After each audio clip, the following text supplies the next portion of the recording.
My name is Professor Akinola Olayinka.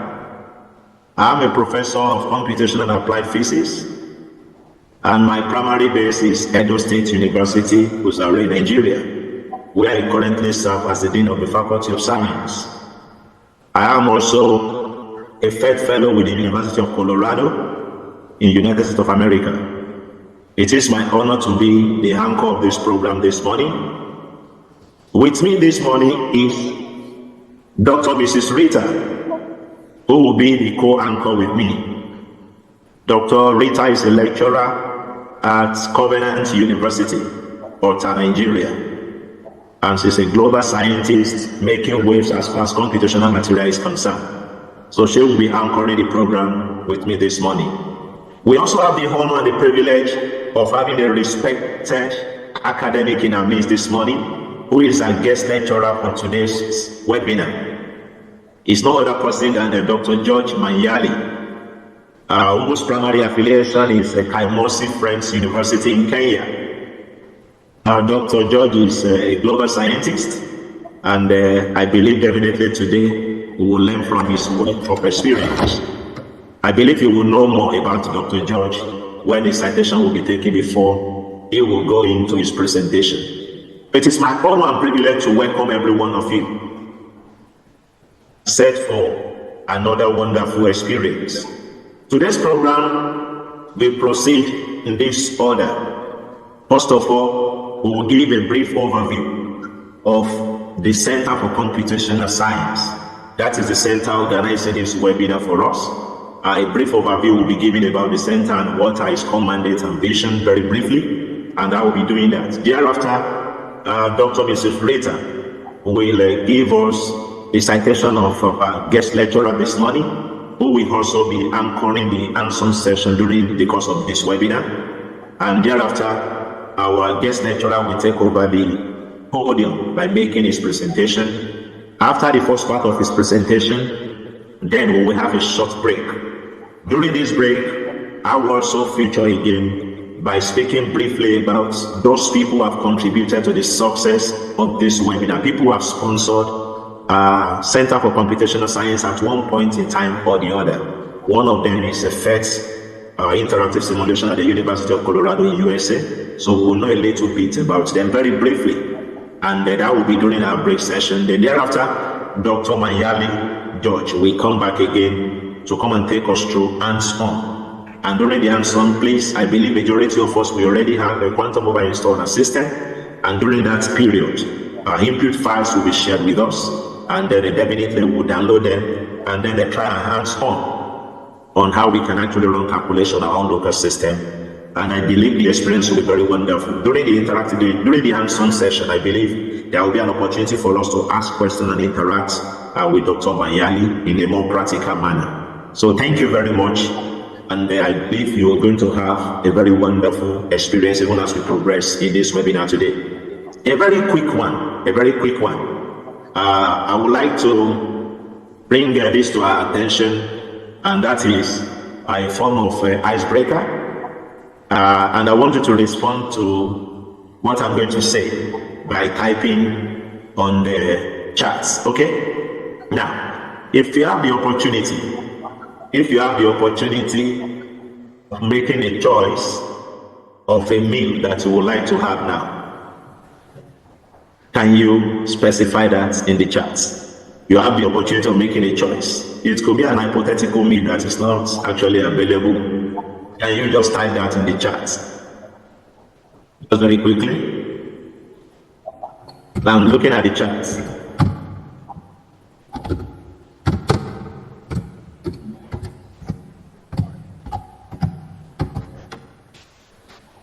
Oh, someone actually wants plantain and egg. Wow, that's lovely. Plantain portage. Wow. Plantain portage, bread and egg. Okay. That's lovely. Okay. I'm waiting for fried egg and beverages. That's coming from my side. Okay, Mama wants fried rice. Wow. Lovely. Thomas, fried rice and chicken. Timothy, rice and chicken. Okay. Oh, Dr. George, pap, wow. What a natural way of making a request. That's lovely. That's beautiful. Let me just wish that even though in this webinar we might not be able to provide this, I wish that the provision to be able to have this, God will make it available to you. Yes, I'm saying more. I have two Masara and a Miriam Kuka. That's from Thomas. Wow, that's great. What is two Masara and Miriam Kuka? I think I would love to learn more about this. Aruna wants a delicious swallow. Wow, that's beautiful. Very good to be here. Just joining. Okay, that's lovely. You're welcome, Kuberi. It's my honor to welcome every one of you. So let's quickly dive on to the activity we have. So I believe we can see my screen, right? Please just give me a thumb up if you can see my screen, or you can quickly unmute yourself and speak. If you can see my screen, let me be sure we're together. Yes. Okay, Yes, thank you. Thank you. God bless you. Now, yes, sir. the Center for Computational Science is a project that is initiated some few years back, and the vision of the center is actually centered around how computational science related concepts and research can be promoted in the African continent. We have the website of the center, c2snet.org. Now, the center is registered, of course, with the Corporate Affairs Commission in Nigeria, and beyond this webinar series, the center is actually involved in so many collaborative research work with several institutions in the past. I believe a few of the projects you can actually see on the Institute website. And beyond that, this webinar was actually now considered as a means of reaching out, especially to young academics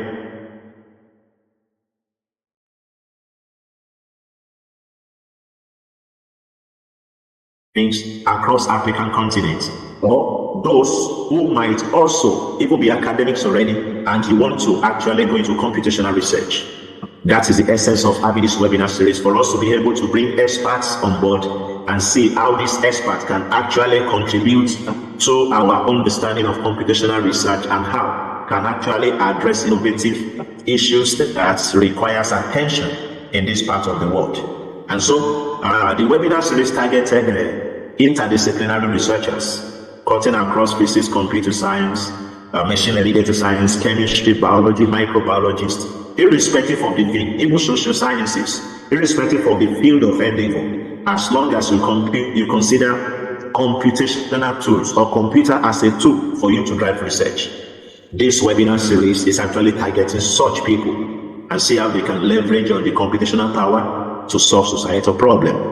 So the goal is to actually foster collaboration across borders. In this age of modern technologies and the Internet of Things, we are looking at removing the barriers of physical presence, and then let's see how we can collaborate across the whole world and share cutting-edge research experience, collaborate with people from different parts of the world in order to be able to actually address various issues facing humanity.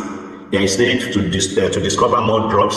There is need to discover more materials in various applications, in solar applications, even in energy storage and the rest of it, and so many other areas. And so that is the vision of this webinar series, and I believe those of you who have been part of it, I believe definitely you will see the reason why you should be part of this and why we should actually continue to drive this kind of initiative. Thank you very much, and that is just the basic one. I would love to also mention very briefly that we couldn't hold this webinar last month, which was August, not because we weren't prepared. In fact, as a matter of fact, we had to apologize to Dr. George and then they postponed his presentation to this month. And the reason for that was that we lost an icon in the computational and theoretical field of physics in Nigeria, the man who has mentored hundreds of researchers across the whole world, both directly and indirectly. And that is the person of a late Professor John Idiodi. That was the man that was my PhD advisor. He happened to also be the PhD advisor, master's advisor for Dr. Rita, who is co-anchoring the program with me today. And so we lost the man last month, and then last month was also his burial. And so we couldn't be doing any scientific activity because we were in mourning mode. Even though he was 74, we weren't actually prepared for anything academic during that period. Hence, we couldn't hold the webinar. This webinar is actually a monthly series, and we have several resound academics along the line that will be coming around to come and share their experience, and then they are also open for collaboration with any of us in this platform. And so, thank you very much for your attention, and I will quickly hand over the microphone to Dr. Rita, so that she can actually go ahead and give us the citation of the respected professor that we have in our midst this morning to share his experience with us. It's no other person than Dr. George Manyali. So, Dr. Rita, over to you. Thank you so much, Prof. Thank you so much, and good morning to everyone. So, I'm going to take the citation of Dr. George. Dr. George S. Manyali is a Kenyan scientist who specializes in computational material science. He holds a senior lecturer position in Campus City, Friends University, Kenya.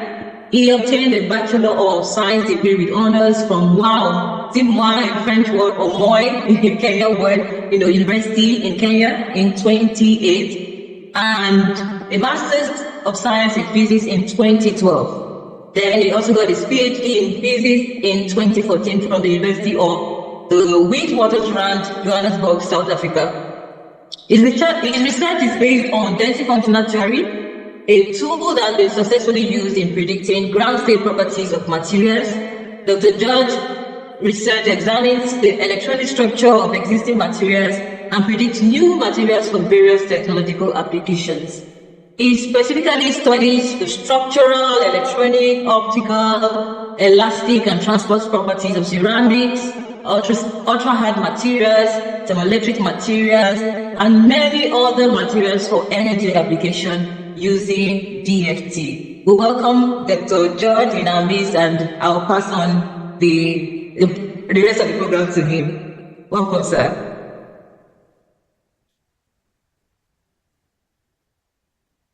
Thank you. Dr. George, over to you.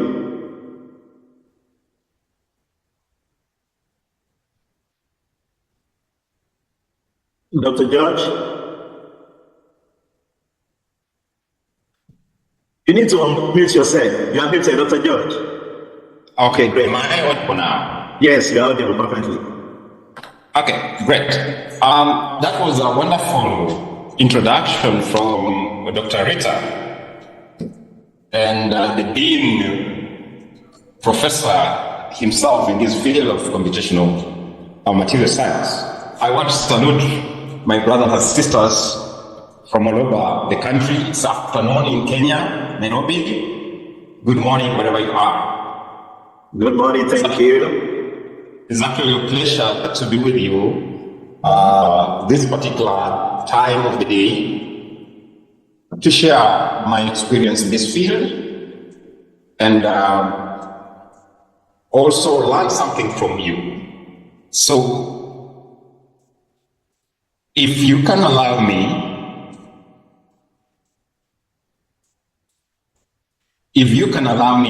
to share my screen, I'll be happy. Yes, you can go ahead. You can go ahead. You already have your privilege. Yeah. Great. So are you able to see my slides? Yes, we can see. Thank you.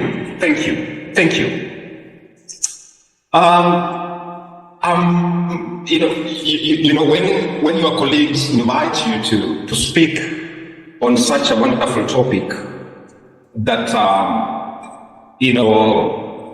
cuts across the field of science, then you ask yourself whether you should reject the invitation or accept. And this coming from Dr. Rita,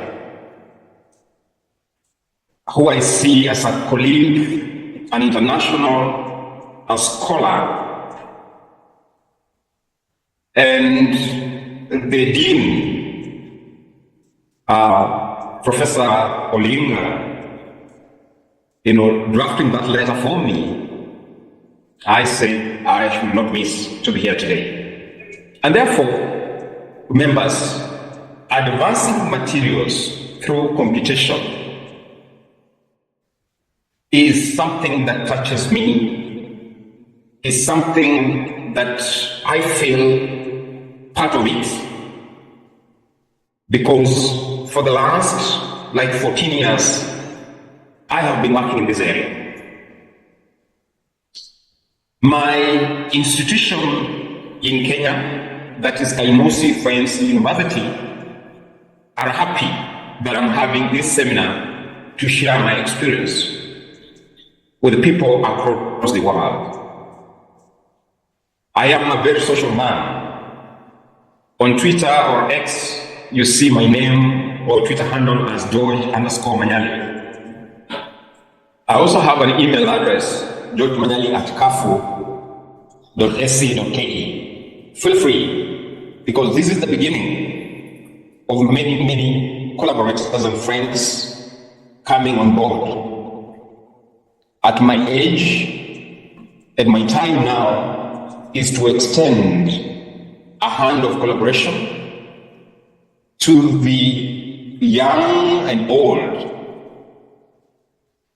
researchers, so that we can work together to better Africa.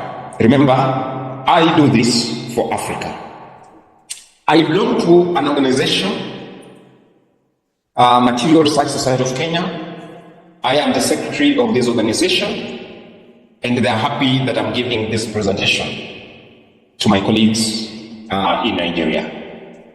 I'm also humbled to see that the organizers of this training or workshop or webinar understands that there is need for Africa to come together and offer solution to our societal problems. The problems in Nigeria are the problems in in Kenya, are the problems in South Africa, in Tunisia, and all those other African continent countries.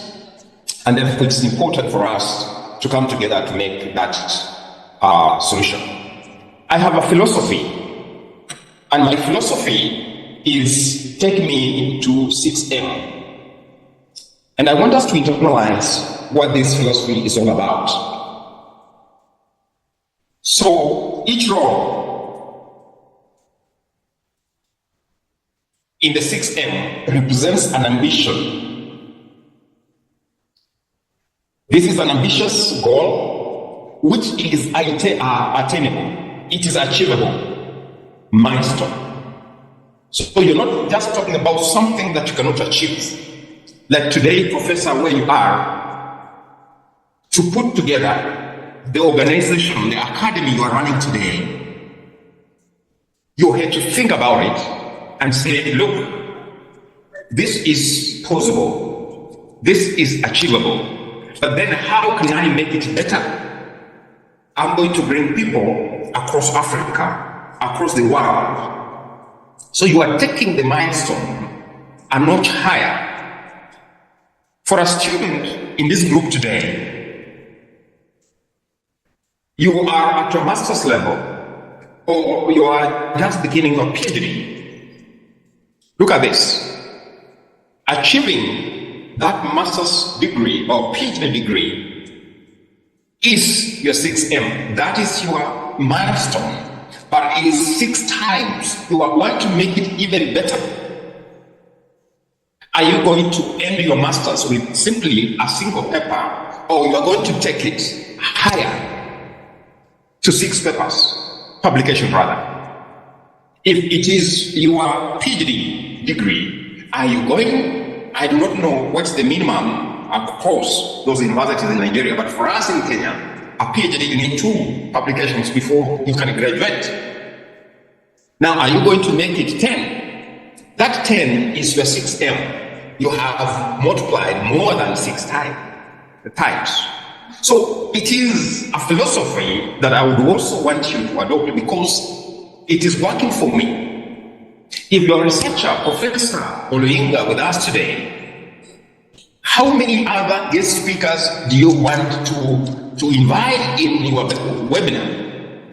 Okay, this year say I am going to have 12. But in the next 6 years, I should have covered over 50 guest speakers. But then out of this, how many publications, how many students, how many, discoveries have come out from sharing this information? And I think with this philosophy of take me to 6M is adopted across Africa and in the world, we are going to make an impact, a huge impact in whatever little thing we are doing. Remember, the great things are in those little things we are doing, because if those little things are done well, you can scale it up to give you a higher value. So let us set our sights high, push the boundaries to what is considerable, achievable. For example, I had a dream of publishing my papers in Physical Review B. Wow, I achieved that. And I achieved that because I had to get people involved. We shared ideas and we found like this can be done. Look at the collaborators. These are the team that came together. I mean, this is the team that we formed and gave us the results. I couldn't do it alone. That was not enough. I have tried to reach in various other journals. I've tried the solid state communication. They've accepted my paper. I have tried computational condensed matter. They've accepted my paper.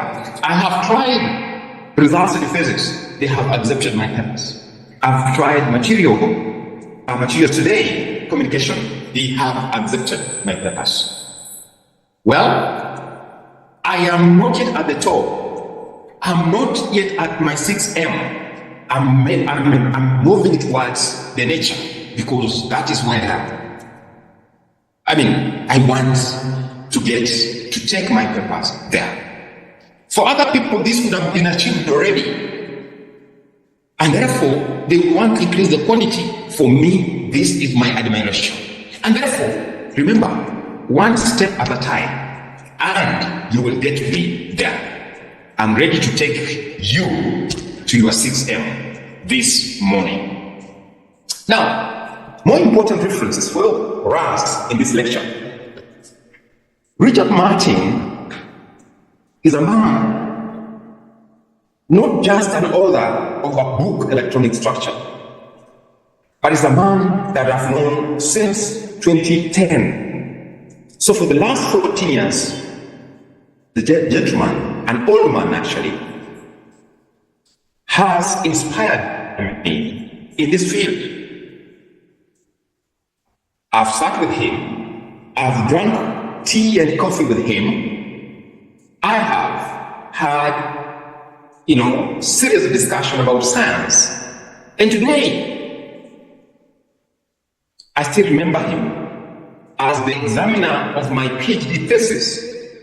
And whenever I look at his examination report, I'm always like, yes, I got the right person to examine my thesis. And therefore, I recommend that book for you to read.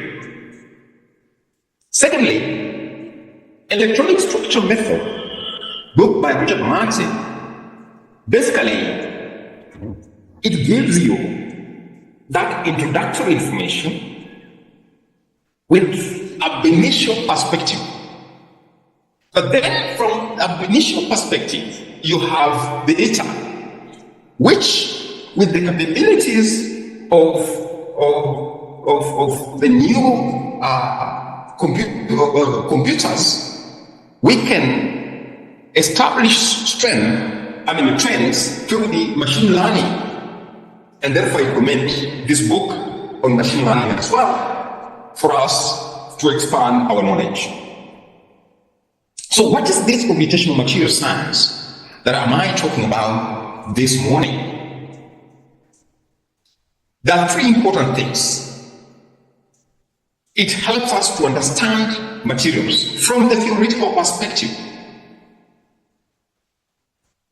And of course, it involves us looking at the computation, the solid state chemistry or the solid physics, it requires to, understand our quantum mechanics. So that when you put all this information together, we are able to know what, if we're given an element like what is it all about from the theoretical perspective.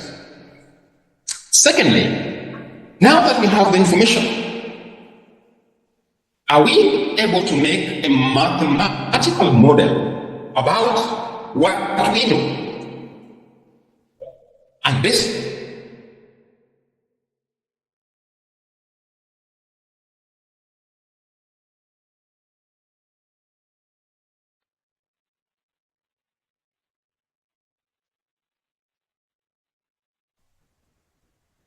Dr. Manyali, we have lost the audio.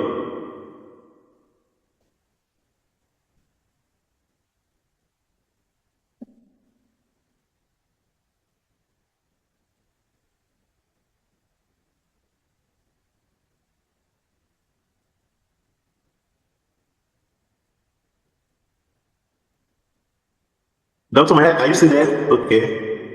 I think we lost him. Let's just be patient. I believe he will reconnect. I guess it's network issue. Let's just be patient. I believe that Dr. Manyali will reconnect back.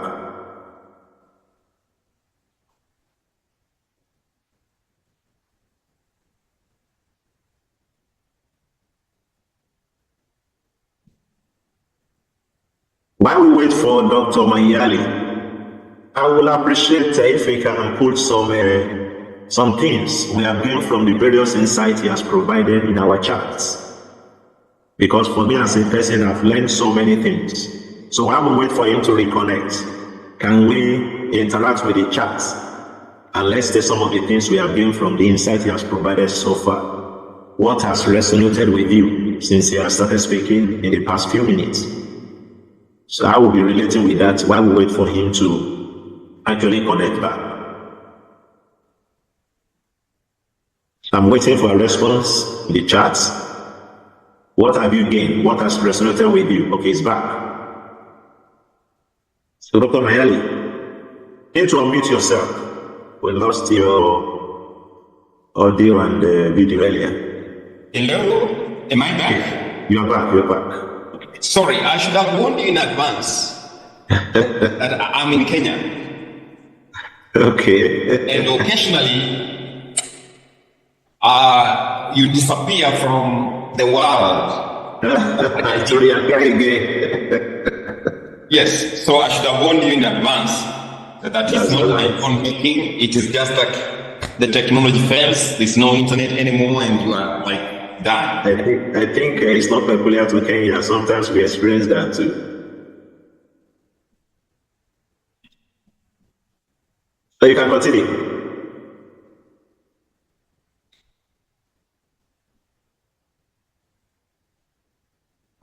Oh, it's like we lost him again. Okay. While we wait for him to take over, I will also be relating with some of the responses and feedback that are resonating with us.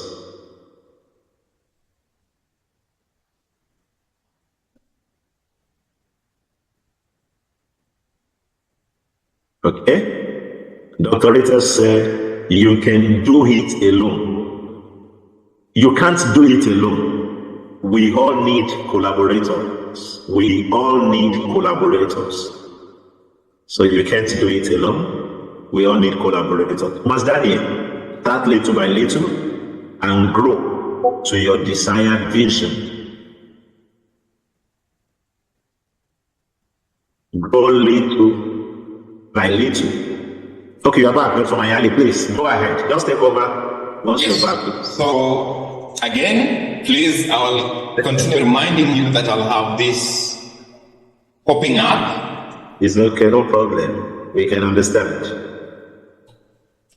And I was giving the historical background of the Max Planck, Albert Einstein, and Schrödinger as the gentlemen of that period of time that they were trying to put together what today we refer to as the quantum mechanics, and it's important.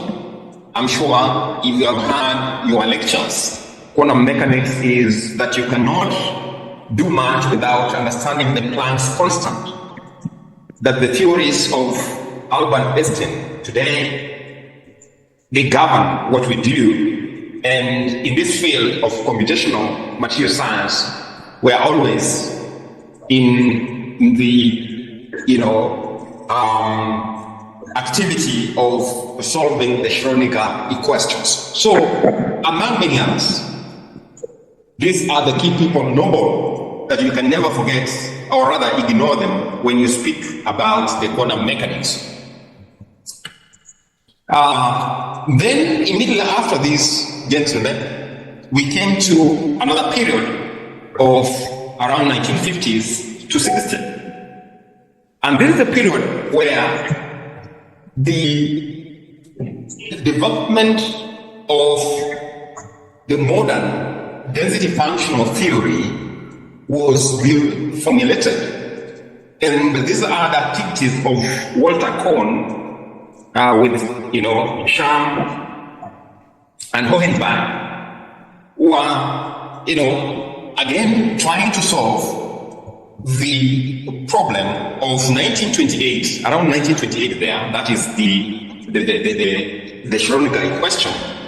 And what they put out as a theory that fundamentally gave Walter Kohn a Nobel Prize in chemistry is that you can have all the properties of a system just determined from an electron density. And if you look at the two papers of 1964 and 1965, you will understand what the Walter Kohn and the collaborators were working on. But more importantly, Walter had to travel from his original home to an institution where Hohenberg was. Then from that point, he went to where Schramm was. So there was mobility. And I think this stresses the importance of, the cross-border interaction like we're doing today. That you bring people on board, share ideas, and out of that, something fundamentally comes in. And actually, this is the birth of the modern density functional theory. And just to expand on what is happening is that this theory is looking at those so many elements, as you can see.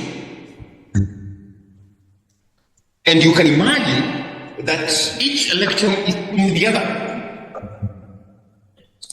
That is the truth of the matter. If I give you an atom, obviously one electron is seeing the other. There's that interaction between electrons. But you see what? The formalism of density function theory is so that you are able to map an interacting system into a non-interacting system.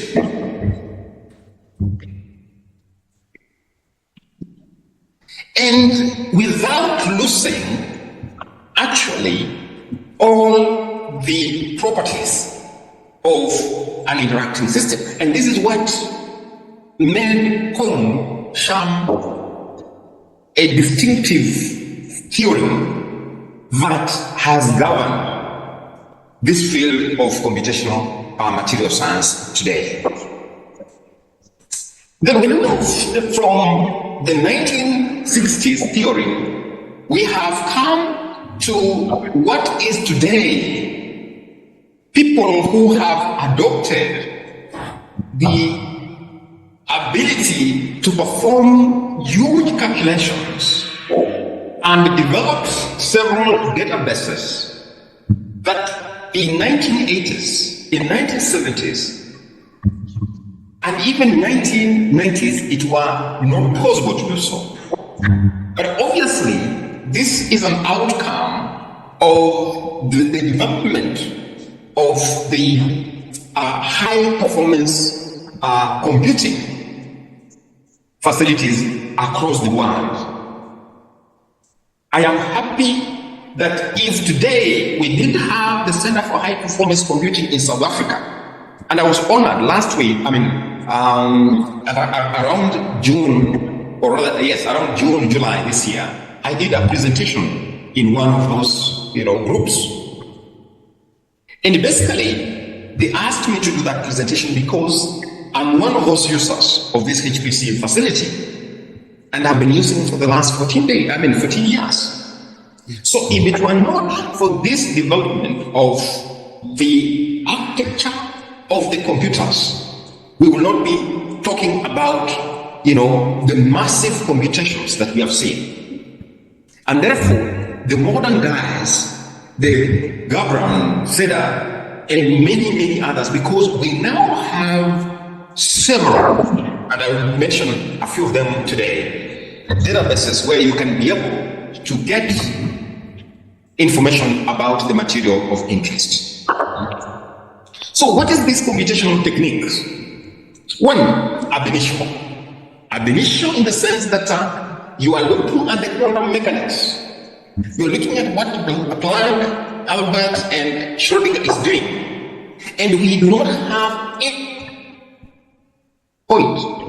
Simply, from the beginning of the quantum mechanics, that is the best.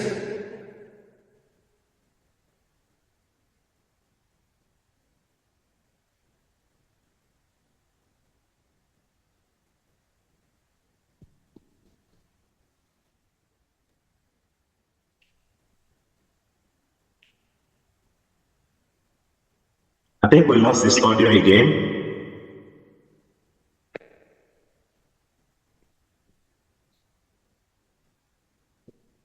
We lost his audio again. So while we wait for him to reconnect, can we begin to reflect on what we are getting through the charts? Okay.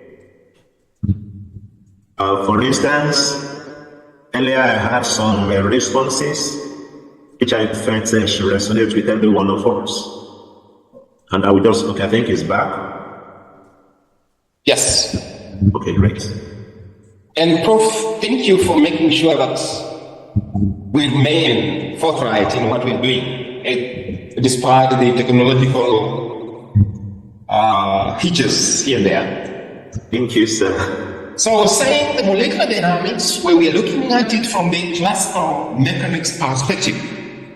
And also we have the Monte Carlo techniques. Again, in this case, we have the statistical sampling techniques. And with that, we are able to predict and even understand the behavior of the system. So these are some of techniques that we can be able to apply. The choice of this technique is always based on your area of interest. What are you after? What are you looking for? Okay? The computational technique will take you to your 6M. Take me to 6M.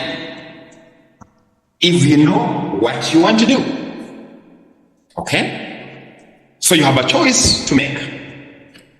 We have some tools and softwares, some which are commercial, others are, open source.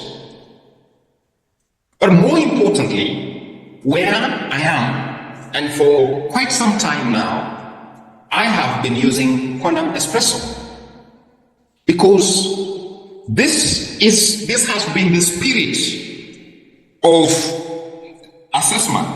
And Dr. Rita, and I believe our dean here, Professor, understands that Richard Martin has been involved in organizing this biannual school, which takes 14 days. And they have been emphasized. In the beginning, they were emphasizing Quantum Espresso, but of late, they are bringing experts in other areas of open source tools and even commercial. But I want to tell you, again, the choice of these tools, for example, VASP, the Vienna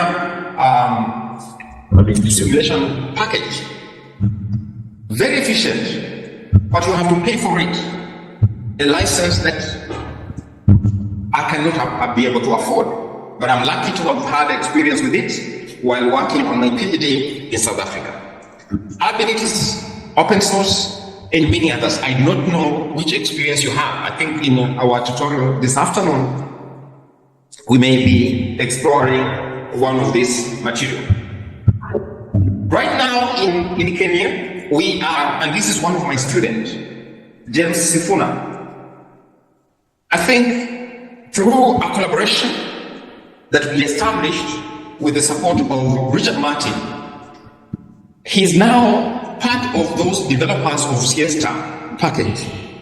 So we are really now marketing Quantum Espresso and Siesta in Kenya, and I think across Africa. But this, I can tell you, is just like any other open source tool that you can use to do the simulations on DFT.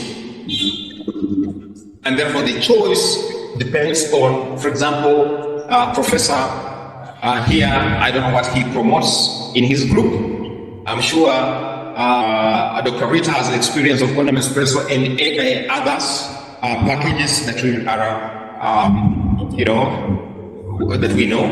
And therefore, the choice of this depends on your mentor. It depends on the funding available. It depends on the collaborators that you're working with. Because when you find your collaborators working VASP, you will also try to learn how VASP is being used.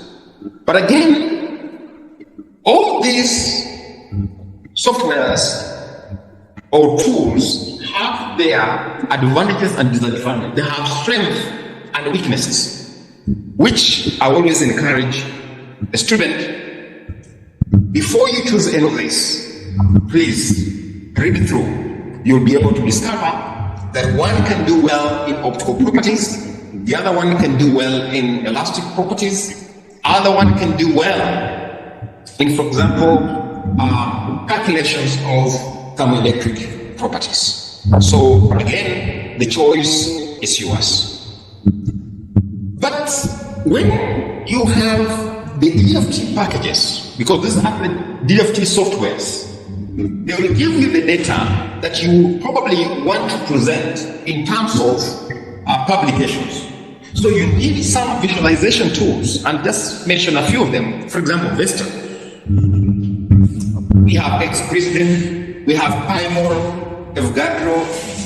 Again, depending on the tool you're using in predicting the properties from DFT, then some of these visualization tools,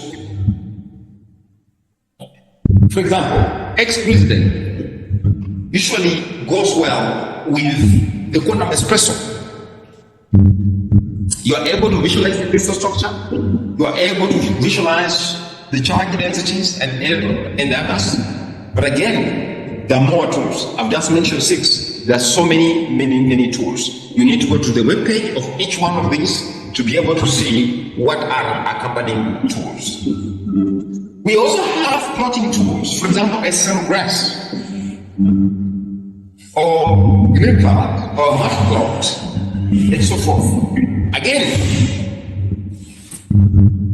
a computational scientist today is not the George of 2010. The emphasis today is that you need to have a knowledge in how to script or write scripts or coding, as they put it.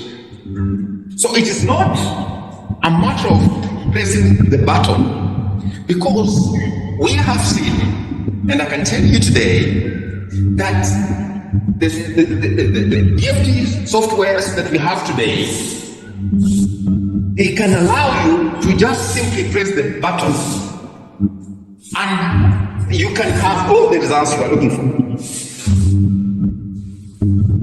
That is dangerous. Then what kind of student are we preparing? What kind of scientists are we preparing?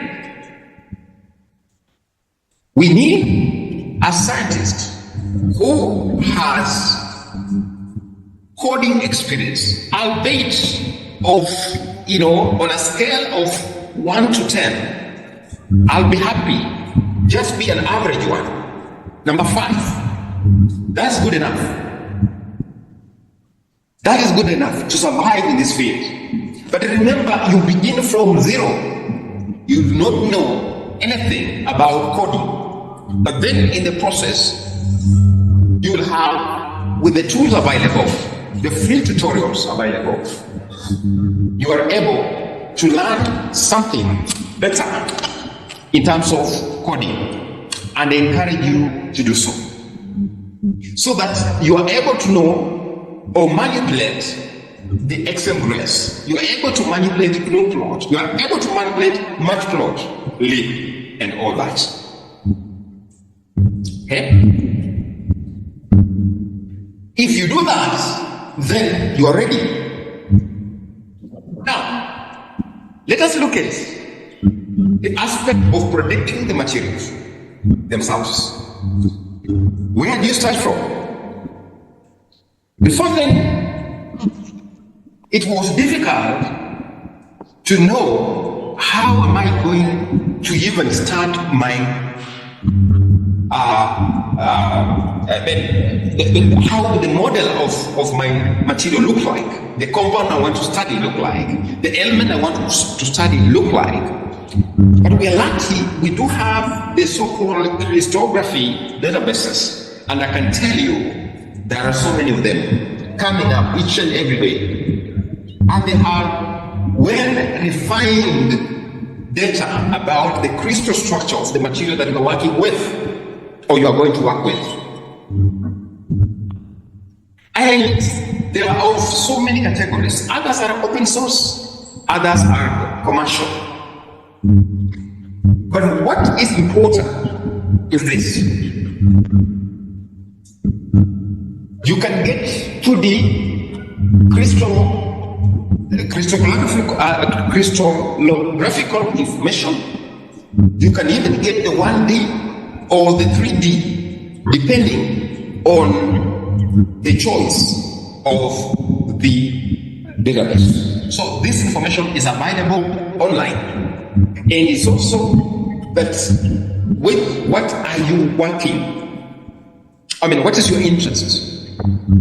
You will find the correct database for your material. So, for you to be able to predict a material, the properties of a material, you need to have the crystal structure, which you get it from a certain database. So you picked that crystal structure, and this afternoon I would want us to look at silicon, for instance. So you pick silicon from any of that database. We know silicon, for instance, has a diamond structure.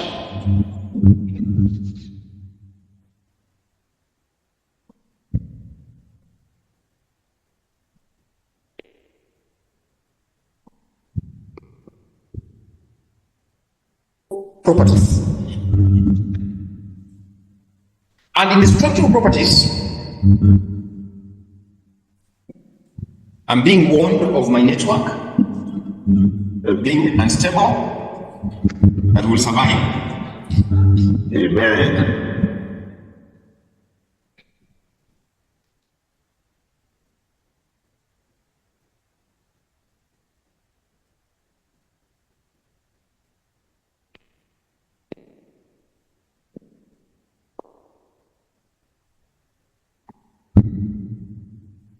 Let me try and copy this. Just kind of like. Yeah. Okay, I think we lost the connection from Dr. George one more time. I sincerely believe that we are paying attention to every information that is being given to us. That if you are to start your calculation, we have several databases of crystallographic structures. Okay, it's back. Good. You can go on, sir. So, thank you. I'm sorry again with the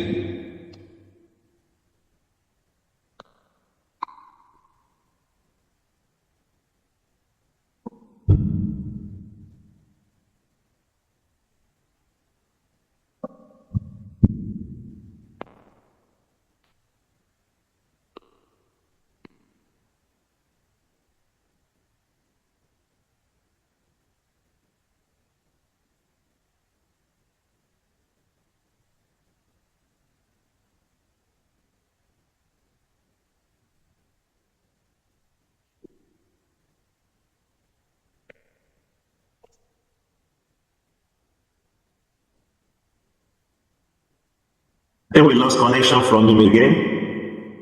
Okay. So while we wait for him to join again, I want to crave my indulgence that we can quickly introduce ourselves using the chat option in the Zoom meeting. Few persons are already doing that. Just quickly your name, your department, your affiliation, your university, and maybe your phone number and your email, for people to be able to reach out to us so that we can share that information in our forum. Dr. John is back. That's with Dr. John, we can understand. Yes, thank you. So we have the mechanical properties that is important for us to look at it. We also have thermal properties that we are able to predict. And this, we are looking at the specific heat capacity. We are able to do what we refer to as thermal conductivity, lattice thermal conductivity, electrical thermal conductivity, and all those kind of properties that involves temperature. We can also be able to look at electronic properties grouped into electronic properties that involves the band structure, the density of states, the carrier mobility, and the electric constant of this material. We are able to get or predict this material based on the electric technique and based on the softwares that I've mentioned before. We can also look at the optical properties. Remember, as a researcher, when you set your goals to use computational techniques, we always ask yourself, yes, I'm in Africa. Nigeria, for that matter, has more oil than Kenya. Kenya don't produce oil. But what's the future of oil in Nigeria? Well, with all these environmental impacts that it has, you're probably thinking about how can you make the oil production friendly to the environment? That is the question you ask yourself. Well, I want to capture the excess carbon and convert it into something useful, which will not have an impact on the environment. That becomes your major concern, because that is the environment that you are in. And being in Africa, we have access to the solar. In fact, us who are on equator throughout the year. So we can go into renewable resource where we adopt the solar. Then what are these solar cell materials? So we would want to look at the absorption coefficient of that particular material. This information can be calculated from using the DFT and all that, among other properties that we can be able to calculate. So more importantly, areas of concern is the energy materials. And remember, Richard Smiley says, energy is the single most important problem facing humanity today, and energy is the largest enterprise on earth. Recently, I had a man that I admire, that one of my milestones that I'm thinking is achievable is to become the Dangote of Kenya. I'm sure he's now into mining or running the petroleum after the cement and many other areas that he has achieved. So, energy sector is one of that huge sector on the earth that actually it has a lot of what to study or to work on. And therefore, I dare you to look along those directions, whether it's material for energy conversion, that is thermoelectric, the waste heat into electricity, or solar cell, or the batteries, or the supercapacitors, or the hydrogen generation, or water splitting, and even the fuel cells. The thermoelectric energy conversion, by definition, you are looking at the figure of merit of this material, which is simply the conversion efficiency. How can you remember 70% of the heat that we generate? 70% of the energy generate, 70% of it is heat, which is actually a waste. Can that waste be made into a useful energy? Remember the conservation of the energy theory. So heat is that waste that we have, but it can be converted into something useful. And that is why the area of thermoelectric conversion is very, very important. Solar cell, efficiency of silicon, which is about, it's less than 20. We would want to take it far. Again, you have put a lot into solar cell. And we have the perovskites which have coming. But again, they also suffer from one problem. They degrade immediately. So, you would want to buy new ones every other year. Those are the challenges we are having. We are yet to find very good solar cell materials with higher efficiency, even closer to 50%, we are not yet there yet. Batteries. We are not going to do away with the batteries anytime soon. Because what are batteries? They are storing energy. So we want to have it portable. And therefore that's an area that still requires people to venture in. Supercapacitors is also an area that continues to excite the community around material science. What are these materials? For example, activated carbon, which has got high surface area and conductivity. If we get these materials into working, then we're good to go. But more importantly, we are looking at the hybrid supercapacitors, where you have batteries on one side and capacitor on the other side. And this can be done when we have the non-structural materials. This will enhance the surface area and even the conductivity and performance of this material. The hydrogen generation and storage, very, very important. This field is not going to die anytime soon. We need hydrogen. We need to generate hydrogen. We need to store hydrogen. And therefore, we know hydrogen is clean with a high content of energy. Water splitting, very, very, very important. Which are these catalysts in the water splitting process? Because that is where the story is. What are these metal catalysts? So if we can be able to have better one, which are cheaper, but they are abundant, then that makes the cost of production cheaper and applicability will be on a larger scale. The fuel source, what are we looking at? You're looking at the membranes, which has longer lifespans. Okay? And many of these fuel cells are from those precious materials. Can we move away from them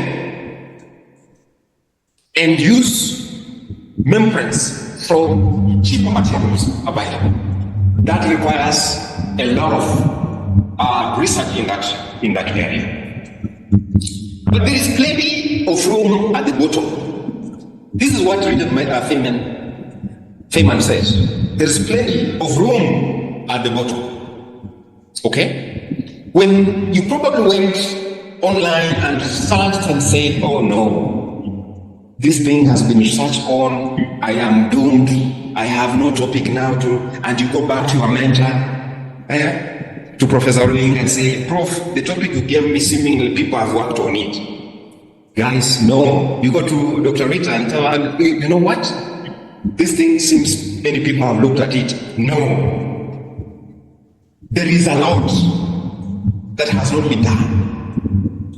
There is a lot that has not been done. We are yet to see a material that is much, much better in terms of strength as compared to diamond.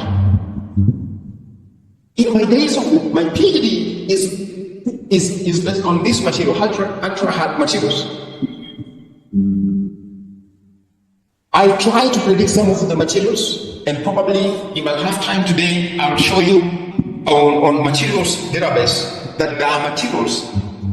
I mean, there are crystallographical data that I uploaded based on my work, my PhD work. We are yet to get a material that is able to challenge diamond. And remember, when diamond comes in contact with iron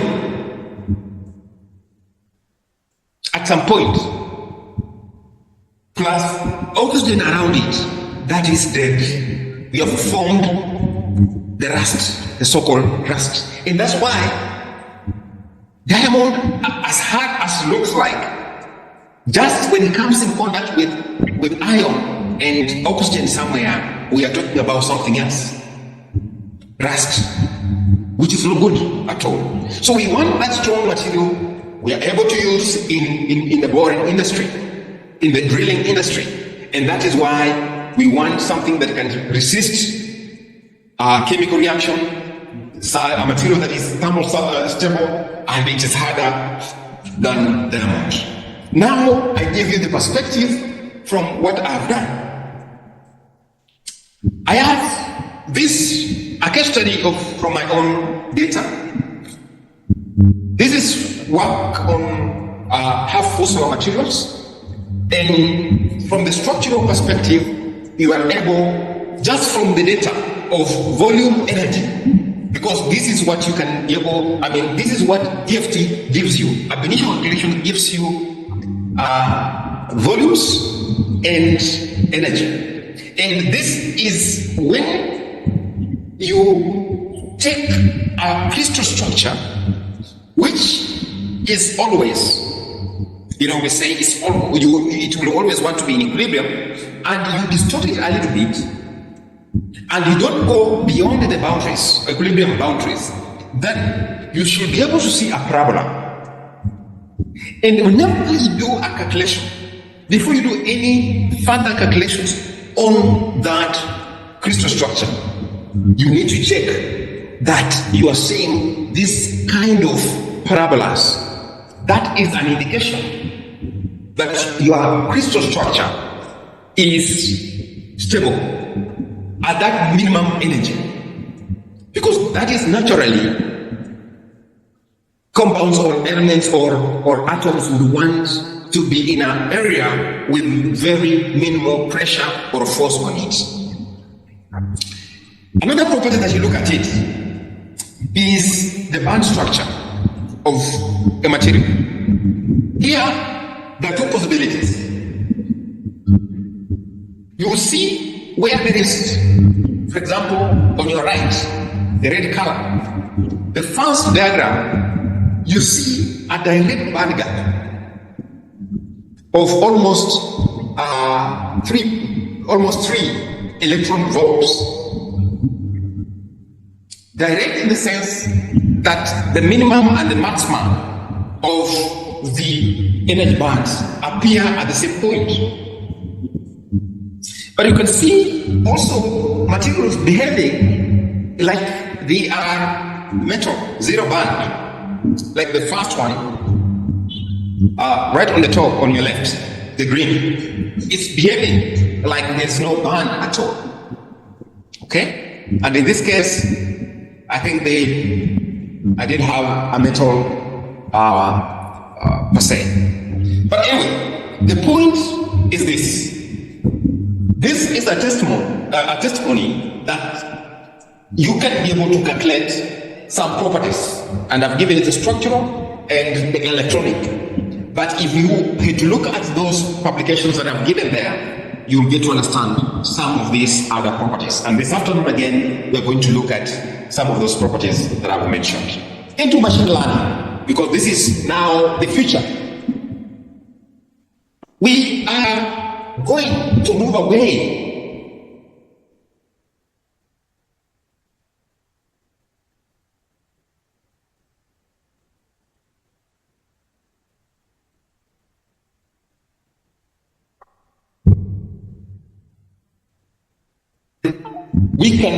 we are going to get more data that through machine learning we are able to predict how, or rather train the model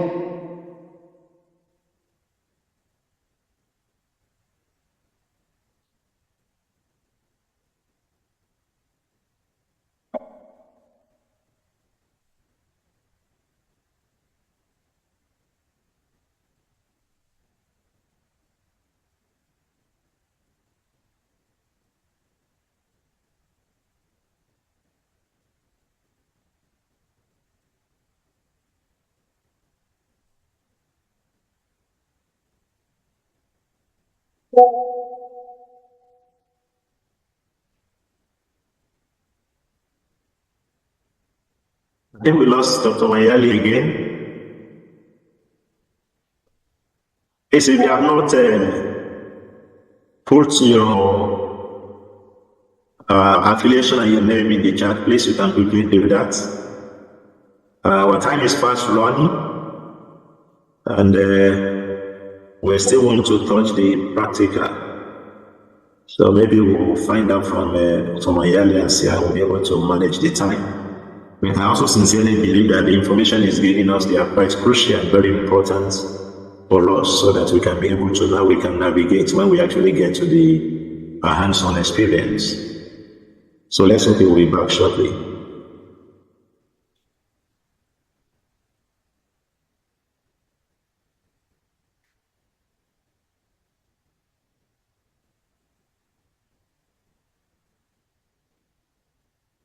I believe he will be trying to connect back, so let's just be patient, please.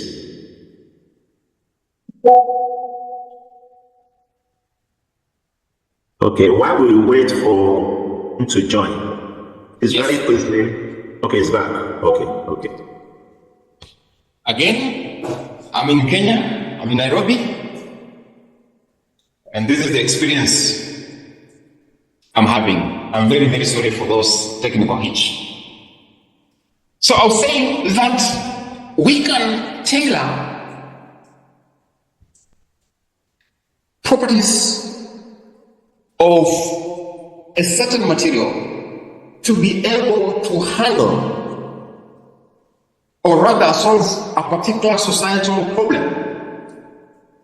And it is out of this, the machine learning techniques, that unfortunately requires enormous data for you to be able to get a proper, rather a good material, or to increase the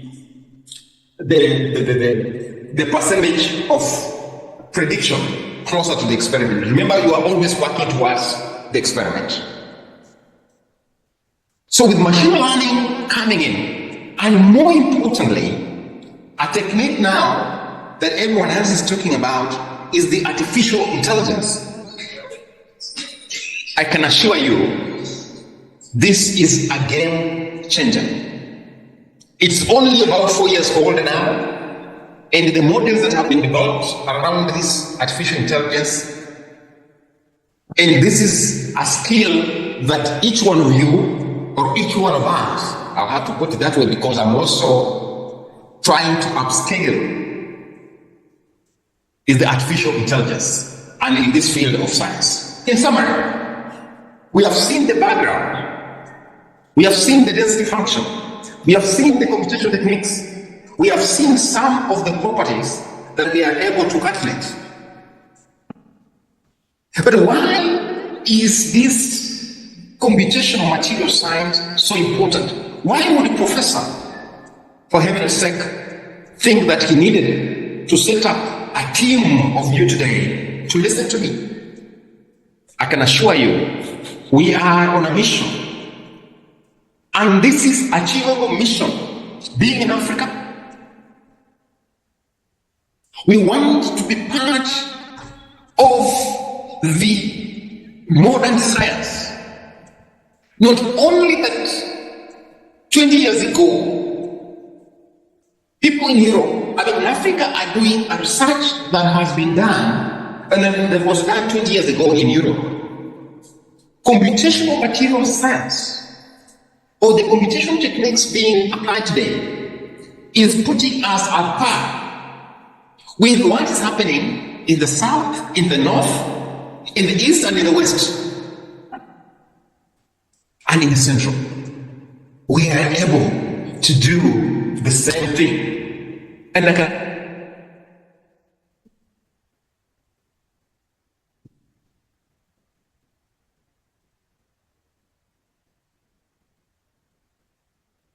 material science have reduced the cost of doing these experiments, and we have minimized the trial and error in research.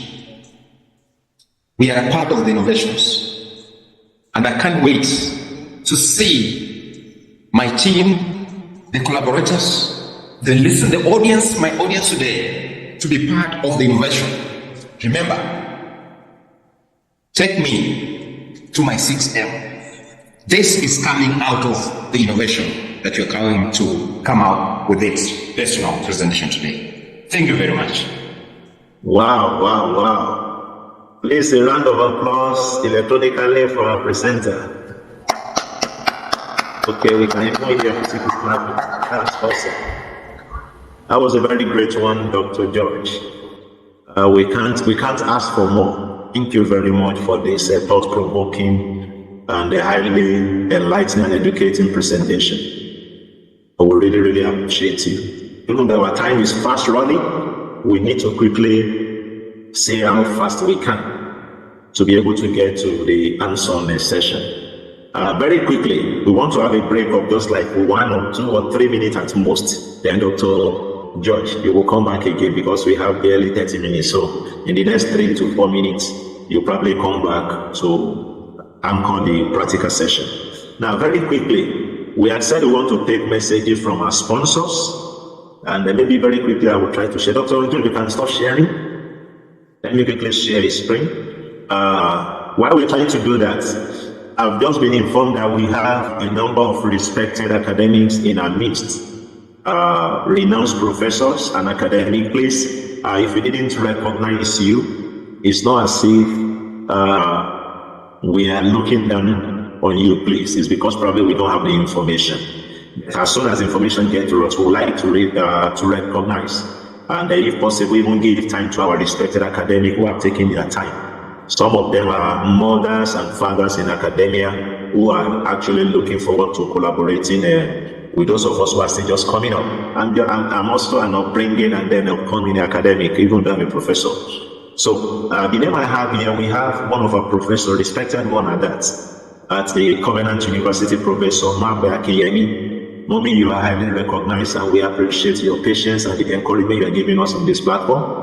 Maybe after the answer, please, we would like to take a few remarks from you. And then if I have the academics, professors in our place, I would really want to hear from us, please. So that if there are things we need to do better, if there are collaborative opportunities we need to explore to make this better, we are very much open. Thank you very much. Having said that, I will quickly want to talk about the sponsors. Like I said, I'm being conscious of time as much as possible so that we minimize the time we spend here. Actually, the Center for Computational Science has been, or let me quickly say, was actually a vision I conceived.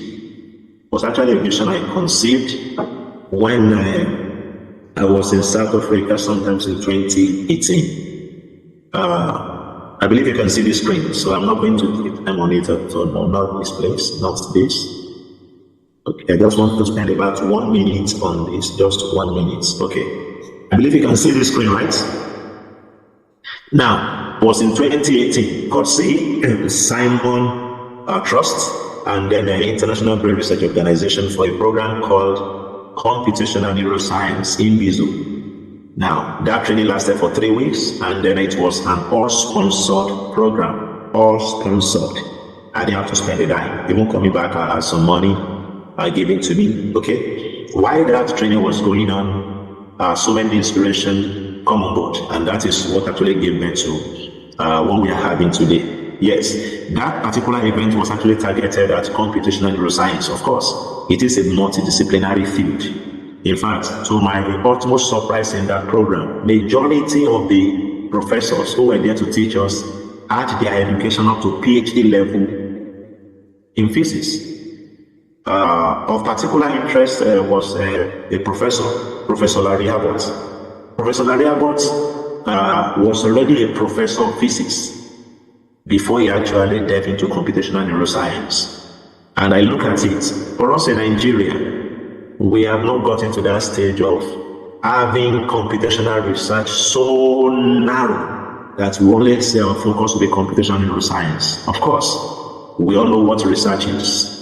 In a department where you don't even have up to 5 professors, how can you be talking of narrowing it down completely? And so there is need for us to be all-encompassing. That is why we look at it, computational neuroscience can actually serve our purpose. We accommodate people from different backgrounds who want to actually do computational science-related research. Okay. Now, in registering this establishment, there was what was called STIFO.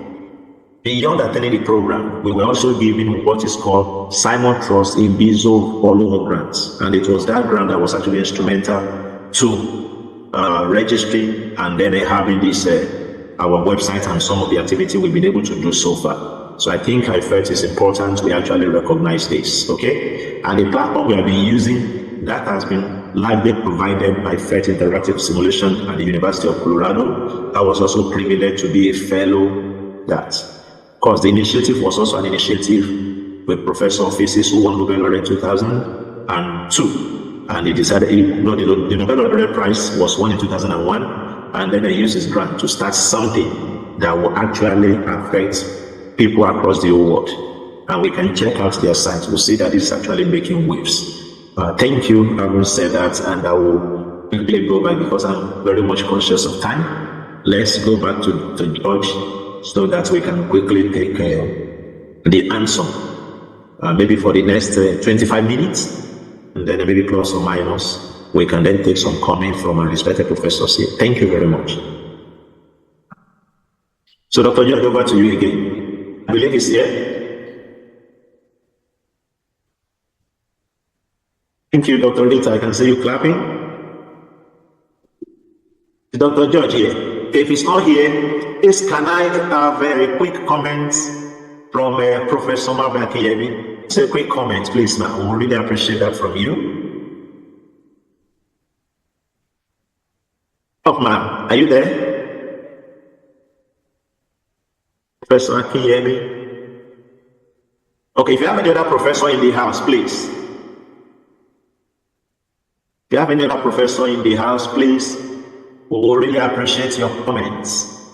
Very quickly before we have this morning. Hello? Hello, ma, we can hear you, ma. Oh, okay. I'll say good morning, everyone, and thanks for the organizer of this conference, of this lecture that was delivered, and thanks to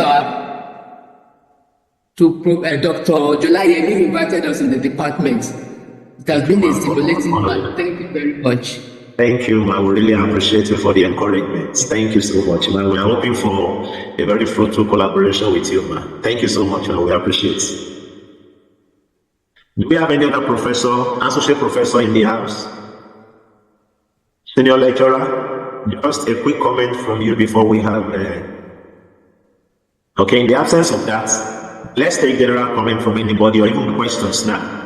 Okay, we have associate professor Ladoja Ofisayo.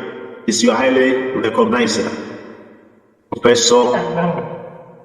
Yes, please just unmute yourself and speak. No, we have Dr. back, but let's quickly have Prof. Yes, you can speak. Dr. Ofisayo, I thank you for organizing this. It's a very welcome webinar. I was discussing with my sister, the professor of neurology, about the computational neuroscience you mentioned. And okay. I was about to ask if other people can join like her. Yes. Everybody can join. And for the computational neuroscience I mentioned, the application and the selection for the event of next year has been concluded. But visiting that website, I believe definitely we can get more information about it. Okay, thank you. Thank you, Prof. Yes. Dr. George, what to you for the practical session, please? You are muted, please. You need to unmute yourself. Okay, great. Thank you. Thank you, professors, associate professors, senior lecturers, and again, my audience. Just to apologize once again that this issue of internet has really been a bother, but I want us to move to the second session. And in the second session, we want to look at the simple experiment here, hands-on session on silicon. And there are a few things that we would want to discover from that. Professor, I think you shared some information already. Yes, I'm sharing the folder now. I'm sharing a Google Drive file on the chat. I will also paste it in our WhatsApp group. If you have not joined the WhatsApp group, please quickly do that. So I'm sharing the link, the Google Drive. So from the Google Drive, you can actually download the input file shared there. So, okay. If you've already done so, please let me see an emoji, 100%. If not, I'll wait until we... Yes, please, just a minute, please. Okay, we have the link on the chat, so we can access and download the file. Then on the chat, for those who are not on the chat, we have also pasted the link on our chat, so we can download the file. The folder is named example3.si. So we can just download that from the Google Drive. Sorry.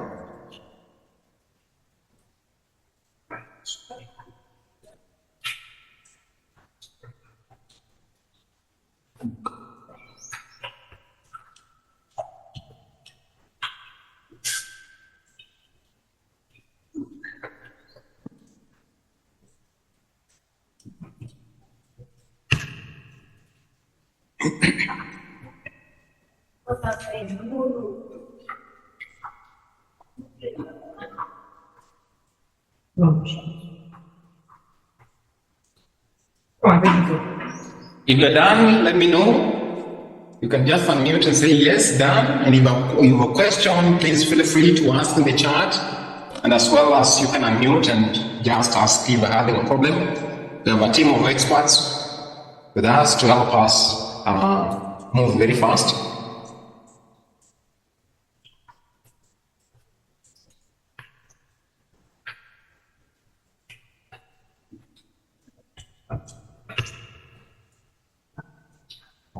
Prof,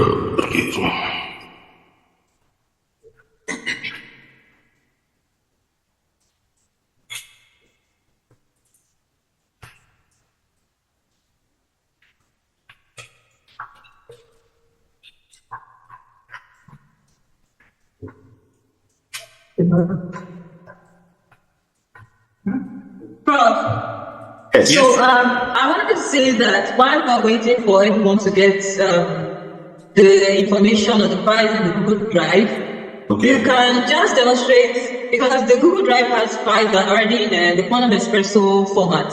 So you can just demonstrate how you can practically get a C file of any material of your choice and then converting it to a Quantum Espresso file. We can start from there and then we take it up from the Google Drive. Okay. Can you share your screen and do that? It's your hand. Dr. George, I think you will do that. What do you think, sir? Are you ready for Nice. That means, let me just, can you use any of the database around? Yes, please. Yes, please. You can use any database. Okay. Yeah, just a demo of anyone at that? yes. Anyone, yes.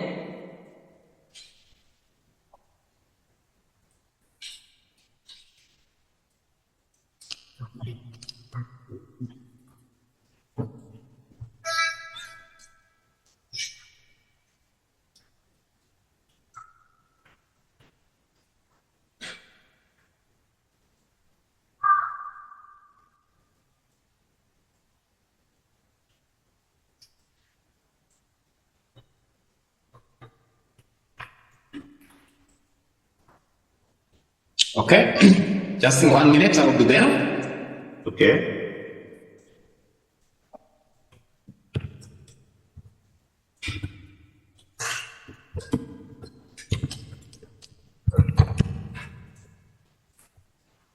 I'm already on materials projects. Oh, nice. Great. Can you, if you don't mind, Yes, I can project that quickly. please kindly project. Okay.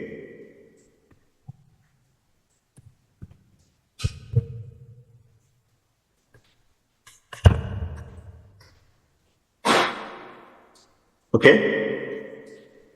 I believe you can see the screen. From my point, I can. From the audience, kindly. Can we see the screen? I can see it. I can see it. Great. Okay, great. So this is from the Materials Project website. It's one of the popular database we have around. Okay, maybe I should quickly go to the home page of the Materials Project. Maybe you can see my URL. Okay, so I can just simply go to that page. Of course, they are trying to move their website to next gen, so but definitely you will be redirected appropriately. Okay, so usually we can log in, okay, or register if you have not registered. Okay, this browser I'm using is not my usual browser, but I can quickly register or log in. You can continue with my Gmail. I believe you're following. So I have an email login here, so I will just quickly continue with this. I have access. Okay, I will need to put this already. All these are optional, so I may not bother about this for now. I have to agree to the times. Okay? So I've been able to log in, I have access, and I can start exploring material from this place. On this particular materials project, we actually have a lot of tools that are available to us. There are a number of apps we can actually access from here to interact with material and relate with materials. Okay? We can also interact with these databases using API from our code. Remember, Dr. George was giving his lecture earlier. He did mention that we need at least, on a scale of 1 to 10, we need at least 5 if you really want to interact with material or computational research. Okay, so this part talks about ML, which we can actually interact or relate with directly, and then we have the API we can also use to relate with this database, but that is not our aim today. Hello? Can I go on? Okay. Now, we have, these are the number or the basic summary of the materials that are available in this database. Okay, let me just quickly explore that exploring material. I go through that, so I can go ahead and assess based on elements here. Okay, I can pick an element of interest here. Okay, I can also have a combination of elements. For instance, I can type maybe titanium and the oxygen. What are the likely things I can have from there? Once I search, just a minute, please. Titanium, oxygen. Okay, so I have materials in that category that has both titanium and oxygen, and you have their materials ID. I have Ti5 9. But we have the crystal structure of that material in the next column, which is triclinic, and then we have the group symbol, we have the number of sites, we have the energy. So you can see all the basic information about the material here. Okay, but I think I will go for material of interest. Okay, I have a TiO2. Okay, TiO2 spectrum. I'm going to pick this. So in this,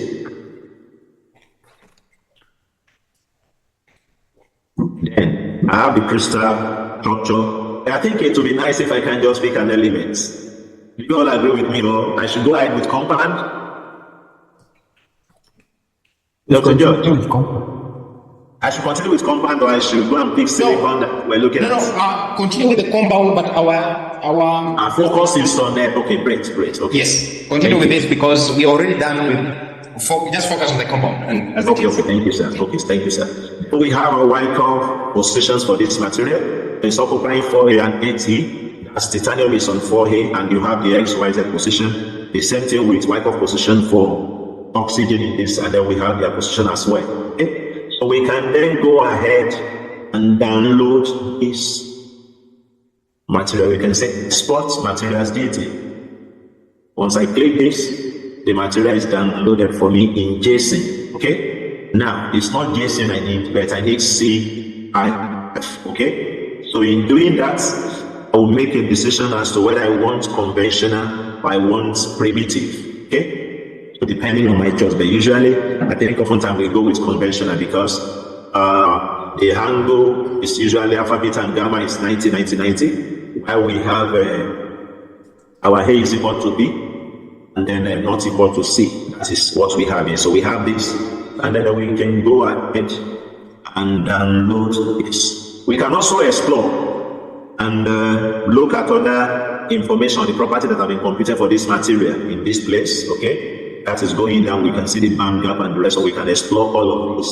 Okay, then we can also generate a phase diagram to know actually the most stable phase of this material. But those are also not our interest for now. We are simply interested in downloading or exporting this material as a CIF file. Okay, we can also see the view. So this is the crystal structure view. Has been visualized. I think it's JMO that is updated into this place. You can also export this as well. Okay, as CIF or CIF symmetrized. Oscar, JSON, or even for VASP, you're using VASP code. You can actually do that right away. So I pick CIF symmetrized, okay? One has symmetry, and the file is downloaded, then I can open this, okay?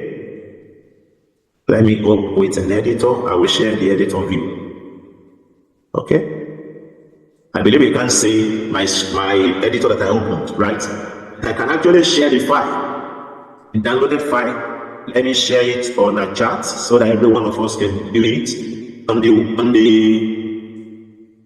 sharing the CIF file that I just downloaded now, going through that process, I'm sharing it with us on my WhatsApp group on this webinar. Let me also try to see if I can share it through our chat in this Just a minute, please.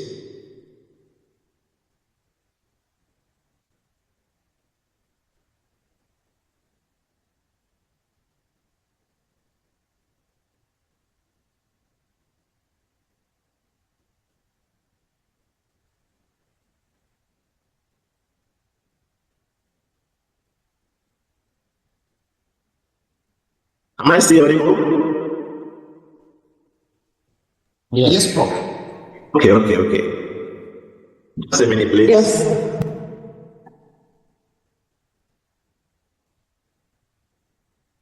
But I believe some of us have you been able to see what I shared on the WhatsApp group?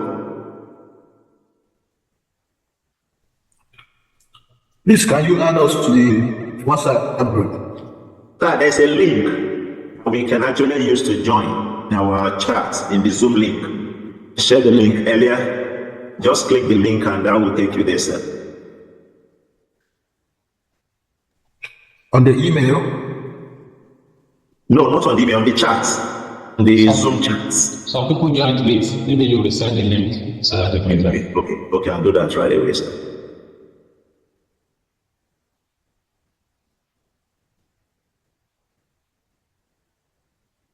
Now, Rita, can you do that for me?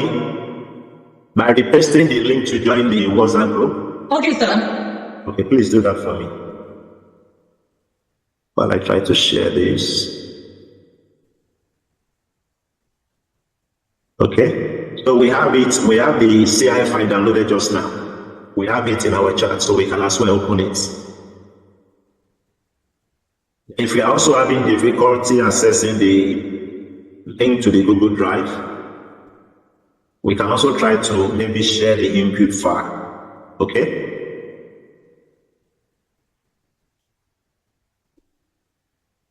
Okay, Dr. Manyali, I think you can take it over from there.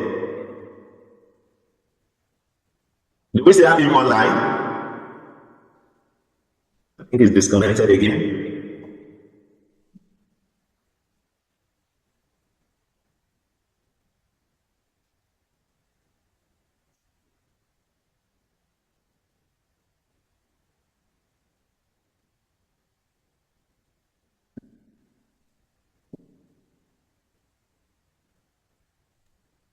Dr. George is not available at the moment. It's not online. Okay. So will you want to take over, Dr. Rita, on how you can change your CI files downloaded to a Quantum Espresso input file? You want me to go ahead? Okay, you can go ahead. Prof, you can actually go ahead, but then the major thing is that I noticed that we have some people from Faculty of Pharmacy here, and which is lovely. Because these DMT calculations or simulations, they are not limited to just crystalline materials. You can work with, organic materials too. You can work with monolayers, depending on what you want to do. So, but the starting point to every calculation, after you've done a literature review, please, it's important to start with a literature review. Have a concept, a knowledge of what you want to do before you dive into it, because I realize most times people just want to do something, they have not even read so much about it. So if you have done a good literature review and you understand a bit of how the crystalline structure should look like, it could be something that's been done experimentally, which is lovely. You can start from that because you already have experimental results. You can go to one of these databases. I've also shared some on the chat. Then you put the combination of elements that makes up this crystalline material, and then you download. You download the CIF file in the conventional form, just like Prof Olayinka has done, or you can also do that in the primitive. But then you need to understand what it means to have a cell in its primitive structure and then in its conventional structure. It's advisable to go with the primitive structure because you have few atoms in the primitive cell. But when you go with the conventional cell, you have more atoms. If you look at an FCC material, for example, if you take the primitive atom, it might just be 2 or 3 atoms, which is very easy. You can easily do computational work on your laptop, with just 3 atoms, 2 atoms. But when you move to the conventional, you have about 12 atoms, and that takes a bit of your time, a bit of computational time. Then you might probably would now request HPC facilities to actually do your work. So the advantage of starting with the primitive cells is because you can have few atoms and you can do that on your computer. So converting your C file to Quantum Espresso file, you can also do it on materials projects. There's tools. You have tools on materials project. Prof, you can please show them. I think we can just show them the tools on materials cloud. Yes, materials cloud. Okay, want to share my screen? No, we can see your screen, so we can just go to the tools. Okay, you are seeing my materials lab page. Yes, you can see it. Okay. So I think tools or work, tools or work. Okay. Just go down, work. Okay. Okay, then we go Yeah. to Tools. Good.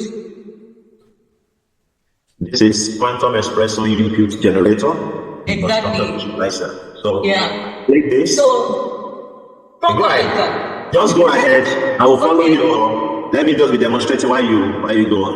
Okay, so with the Quantum Espresso input generator, you can export, you can actually create a Quantum Espresso file from your C file. Okay, so instead of racking your brain on how do I structure this, what kind of flag, what kind of block should go into my input file, use this, because this was actually developed by, some of the developers of Quantum Espresso. So they've already structured a number of things into it. So you can choose the file you want to convert to Quantum Espresso, and then you upload it. So you go to where the file is. So we have titanium oxide, you upload it there, you choose the format. It has to be a zip file, because it's possible you already have a Quantum Espresso file and you're not sure how it looks like, and you're not sure about if the code is going to complain. You might want to double check using this tool. So you can also upload a Quantum Espresso input file that you prepared on your own, on your local computer. And as well, you can also upload a zip file. So we are uploading a zip file. So the format is a zip file, as you can see on the screen. Yes. So Prof, you can upload it. And then here we click on generate the PWSDF input file. It's very simple, and that's it. The pseudo potential. Well, for now, we can just allow the system choose suitable pseudo potential for us, because these pseudo potentials have been tested and they know the kind of materials are best used for certain materials. So we can, for now, we may not be talking about the choice of pseudo potential. We can just upload a zip file, and then we see how the input file looks like for a start. So we can generate here.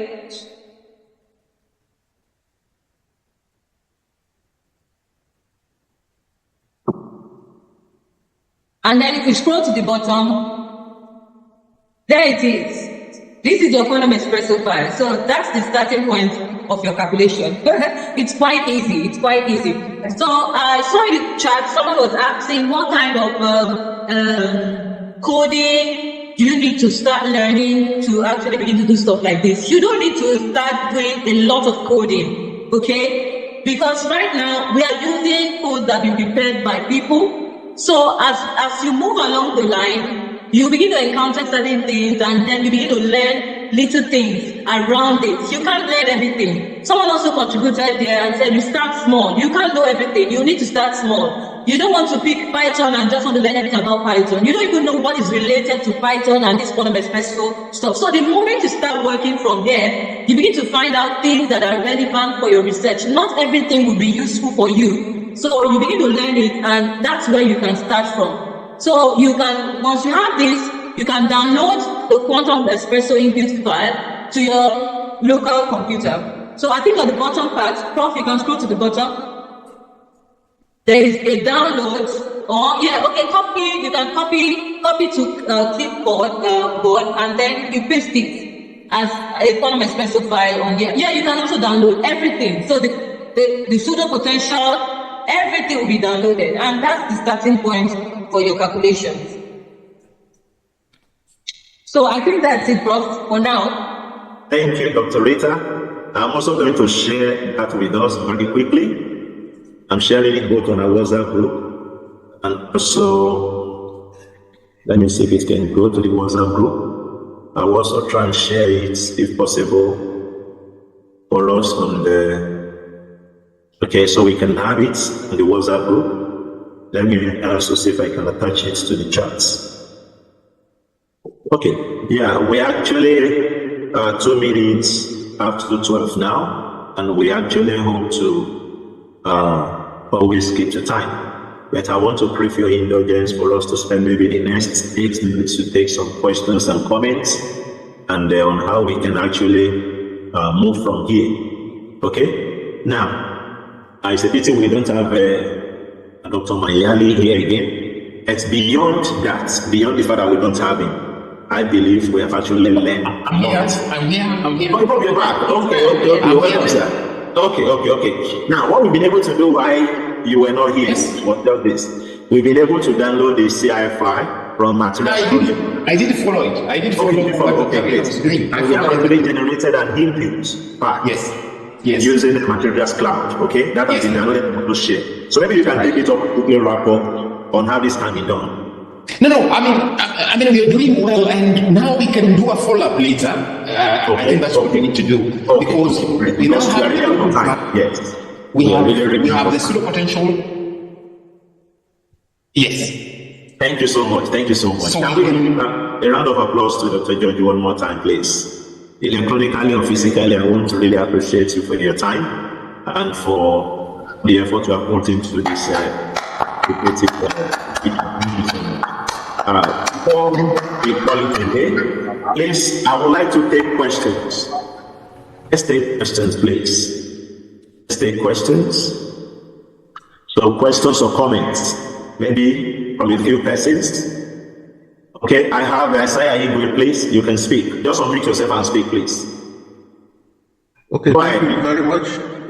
The wonderful presentation and training. I really appreciate this time. So before the training, we are asked to download some files, some softwares. I was hoping to see how we can use those softwares, but is it that we didn't get to that point, or it will come later? Okay, thank you very much.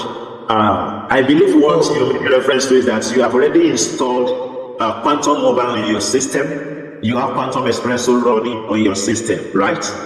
Now, we have not gotten to that stage where you will use it. But you can actually go ahead and use it because we have actually done the most important part of using it today, which is for you to be able to create an input file. Okay? Whenever you want to run a Quantum Espresso calculation, there's a for you to prepare an input file. And we have actually gone through the process of you being able to do that.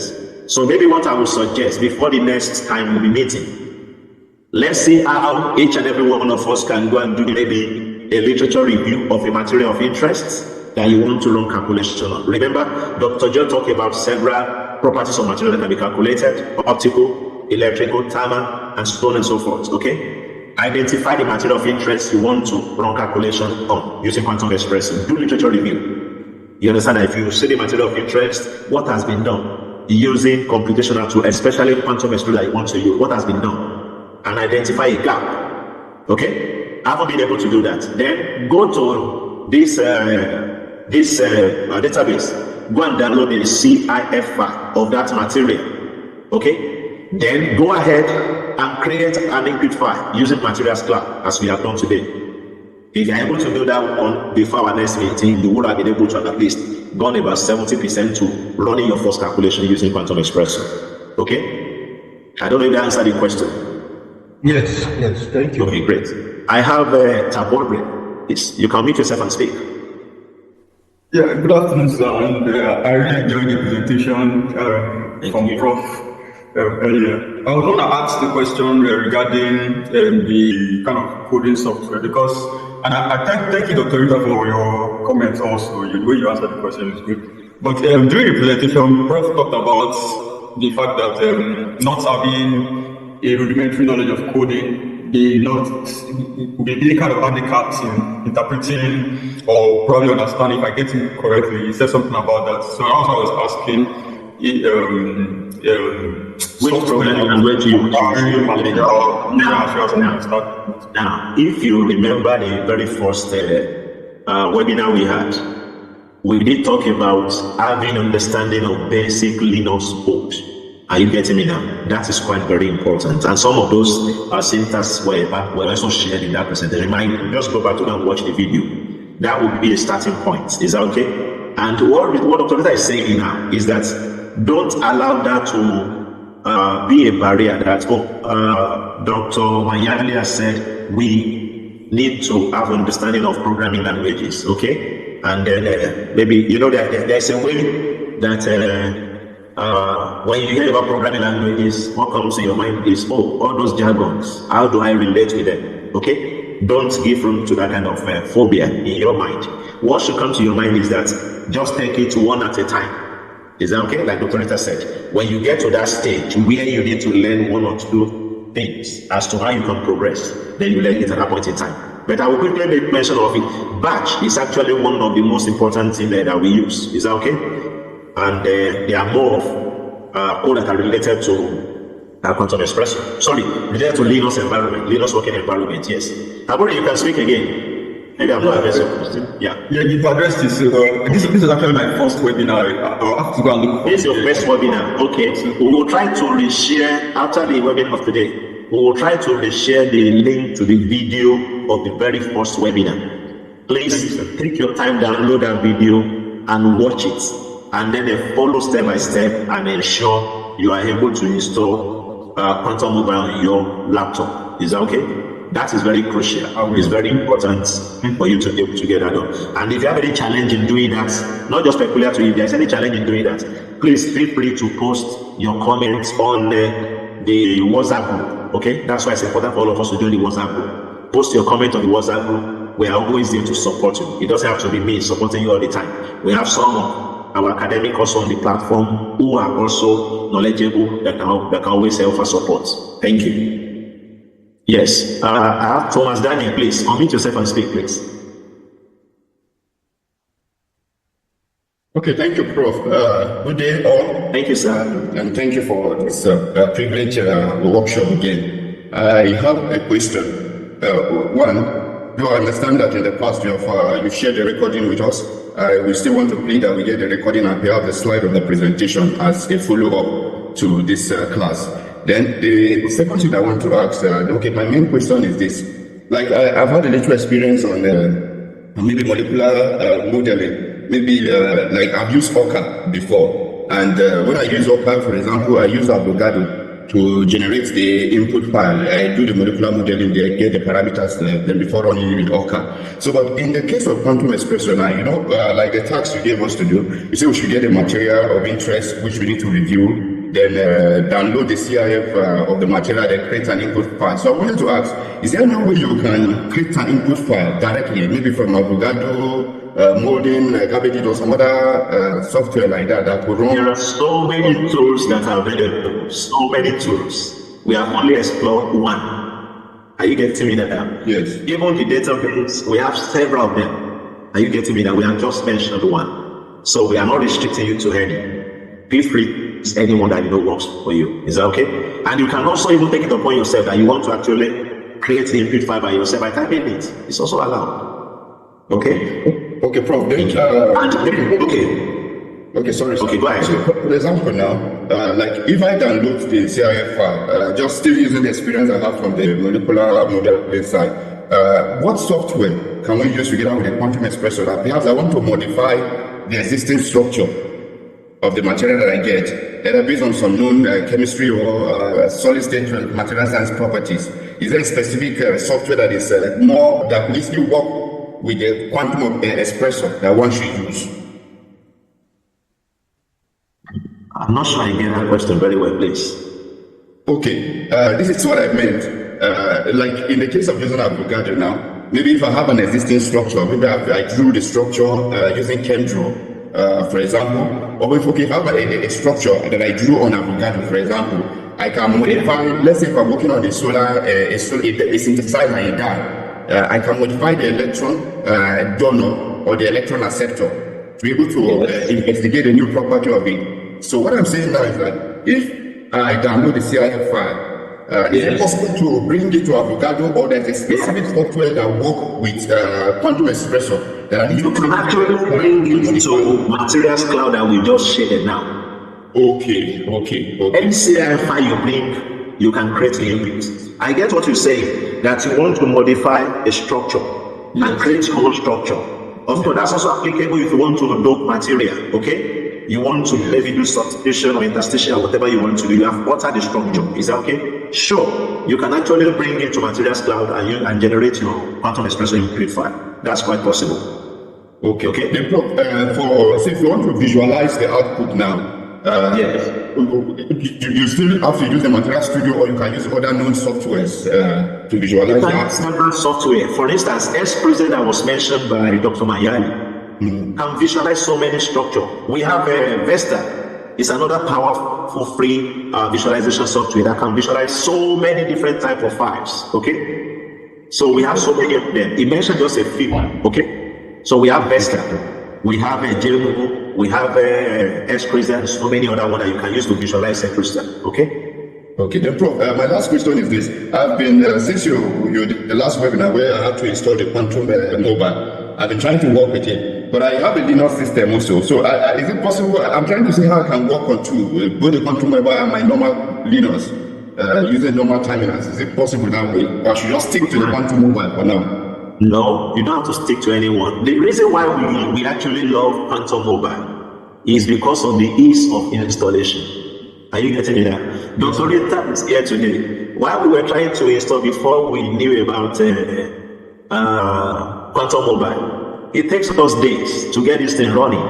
Then we don't even have good internet where you can easily get all the library required for Quantum Espresso to run on the Linux. Okay? So then they will all come around from different parts of the country. Oh, please, I want to install this. And sometimes it takes us days. And the way the system will respond for you to get this thing installed is different from the way another system will respond. You understand? And so it's because of that challenges, we actually felt Quantum Mobile has been able to bridge the gap, because it's just like a one-stop shop where you have all the libraries that are needed, and once you deploy it, you have a very functional Quantum Espresso as well as other software that you need running at a go. So there's no restriction. If you have a functional Quantum Espresso running on your Linux, you can use it to run any calculation you want to do. You still get the same result. Yeah. Okay, Prof. My last appeal is this. Many times we attend some of this training and we go, and some of us have not really been privileged at a certain point of getting mentors. Sometimes we struggle on our own to find our way through our career. I want to plead that as we progress, it is to pair us into 3-4, depending on specific research interest. And if we can come up with topics just to give us a task that can keep us on our feet, so that we don't just learn it here alone, but practicalize it and be able to implement it on a project which you supervise, from which you can build and grow gradually. Thank you, Prof. Okay. I think we will start that right away. Is that okay? We will try and create Dr. Manyali, Dr. George. Present. Great. Yes. I believe you should have something to say about that. Are you getting me? Oh, yes. Please let me allow you to respond to that, and now we can actually facilitate that immediately if possible. I like the idea. I like that idea because mentorship is that what we are saying will take us from where we are to the higher level. To the We 6M. must have to mentor. Yes. You have to get to the 6M. And therefore, if the mentors are not there, we are not going to get there. And then in a plan you have, I don't know how you're going to structure it. I'm available to help in that mentorship program. Thank you so much. So we'll come up with a plan and we'll communicate that in the next couple of days. Okay? So we'll have a cluster group whereby research topic will be given. But I would love to know, those who are in the pharmacy, how many persons do we have in that area? So that we can actually also create a cluster in that area and look at people who can, what they can actually do. If you are in pharmacy and you are interested in research, computational research with us, or maybe we should allow that communication to be as a form of a follow-up, okay?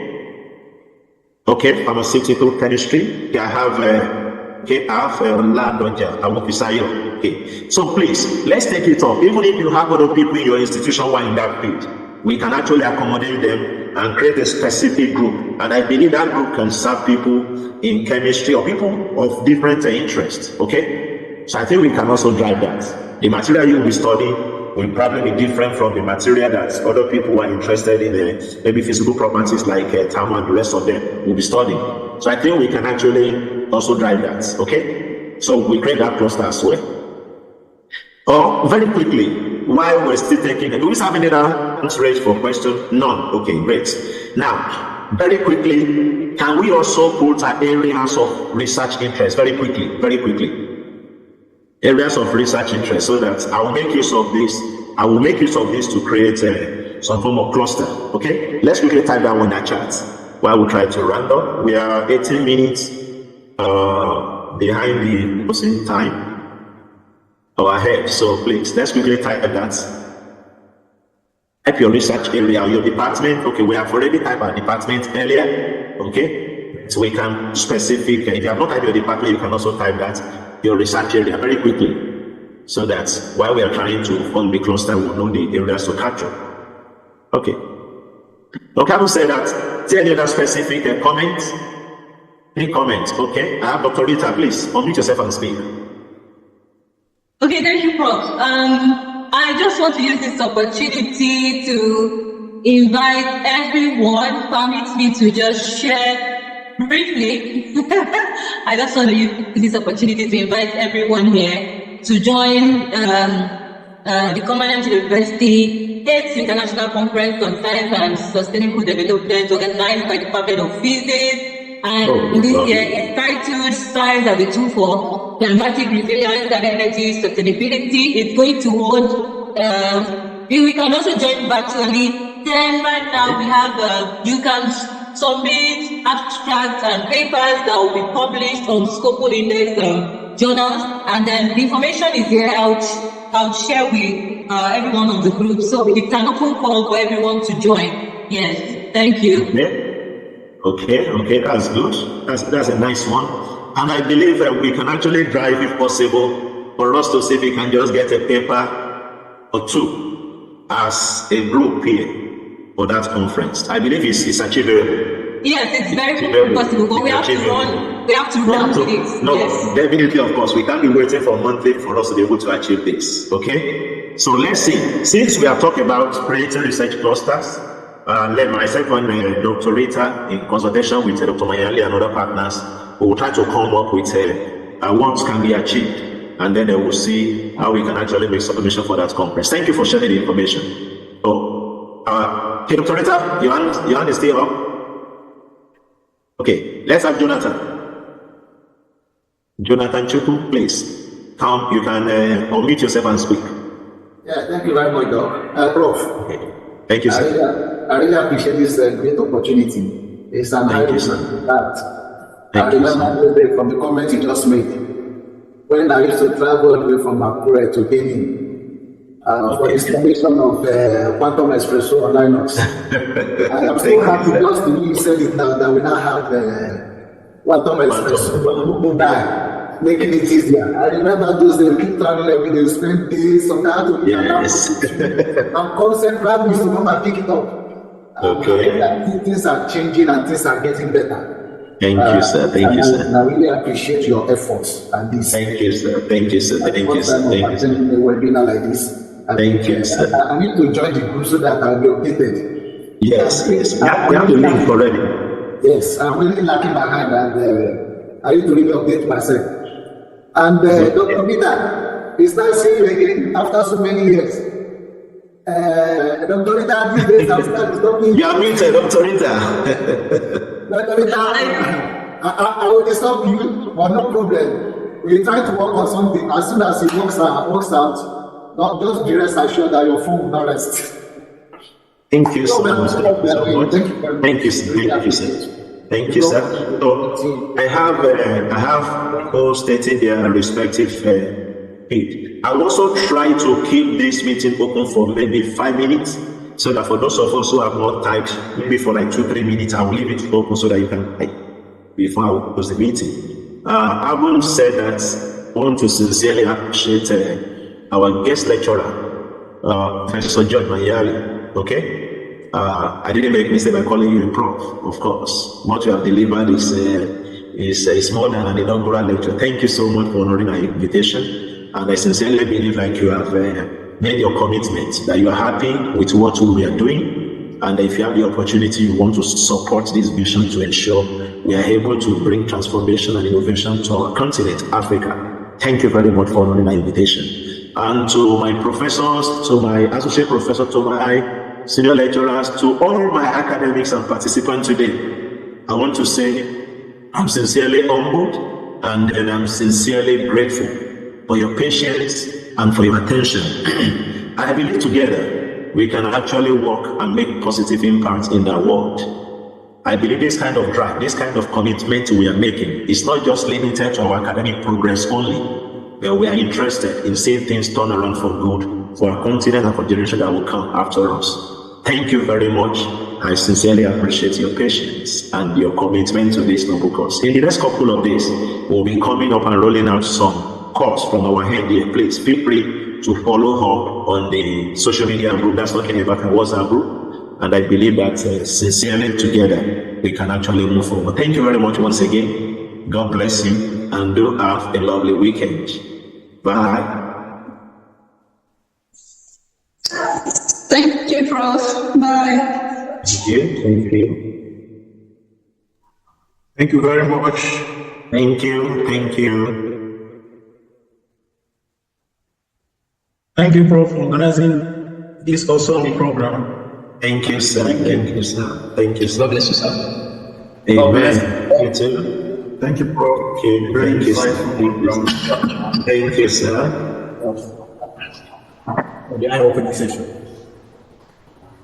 Thank you so much. Thank you, sir. Thank you very much. Thank you, sir. Thank you, sir. Thank you, sir. Thank you, everyone. Hi, thank you, sir. Thank you. Thank you so much, Prof. I am Thank you so much. Thank you so much. Thank you so much. I appreciate you. God bless you, sir. I seem to be the only secondary school teacher here today. You are most recognized. You are a physicist. You are a physicist, right? Yes, sir. I'm a You are physicist. yes, you are so much recognized. Is that okay? And I believe the knowledge you are getting here, find it useful. I have been looking for this kind of opportunity for the past 2 years. So, irrespective of where you are, you understand that you can actually collaborate and contribute to the development of Africa and the world at large. Thank you so much. We are proud to have you around, Mr. George. God bless you. I So feel free. Quantum Espresso before from a friend at Okay. 2019 December. Okay. He just taught me for 2 days. I couldn't develop it further because my laptop data crashed. I was running on the Linux that time too. Okay. Okay. So now with the quantum mobile, I think this is just an answer to my prayers. That's good. That's good. That's good. It's lovely. So feel free to reach out anytime you have difficulty. We are always there to support you. Yes, Prof. I'm very God support you. God bless and you. I got what you are emailed.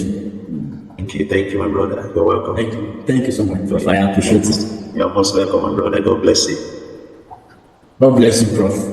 Amen. Amen. Amen. Thank you. Thank you. Thank you. Bye.